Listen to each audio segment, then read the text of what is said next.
It was a wild week of lacrosse for Syracuse, but where do both teams stand now? Welcome into sports. I'm Christian Doms. This week's Inside Lacrosse poll has SU down to one spot to fifth in the nation, despite a thrilling 10-9 quadruple overtime win over then number 19 Notre Dame over the weekend. And no, that's not a typo. It took almost 80 minutes of game time to decide a winner before Orange attack Caroline Trinkas scored the dagger with 1 second left.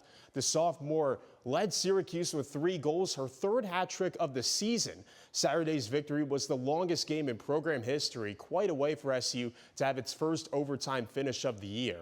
However, it's those types of contests that Q senior Emma Muchnick believes only makes her team stronger. I don't know if there's another team in the country that's been through the ups and downs and the challenges that we've been through. So honestly, a game like today, obviously a little bit close for our liking, and but it's an experience, and now going into May, those are experiences that we now have under our belt. I don't know if a lot of other teams have 4 overtimes under their belt. And there's not a lot of teams right now that could say that they've had a 12-game win streak at any point this season, which is what the Orange have right now. Here's a closer look at this week's poll. You can see right there Syracuse currently at number 4 in the country. Not pictured is number 16 Boston College, Syracuse's next opponent in the regular season finale this weekend.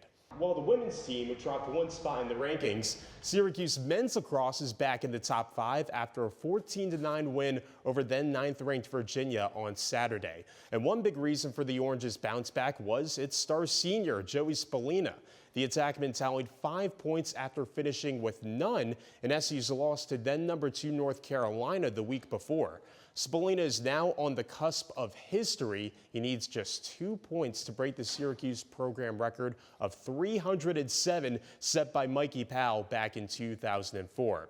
Syracuse currently sits at 5th in the nation. Its next opponent, Colgate, isn't even in the rankings right now. The Orange have beat the Raiders in each of the last 2 seasons, and in last year's matchup, Spallina scored a career-high 11 points. And down in Augusta, Georgia, Rory McIlroy made history at the Masters. He won the tournament for the 2nd straight year, becoming the first back-to-back champion since Tiger Woods back in 2001 and 2002. And it especially means more to McIlroy, who had to wait more than a decade before completing the Grand Slam when he won the Masters last year.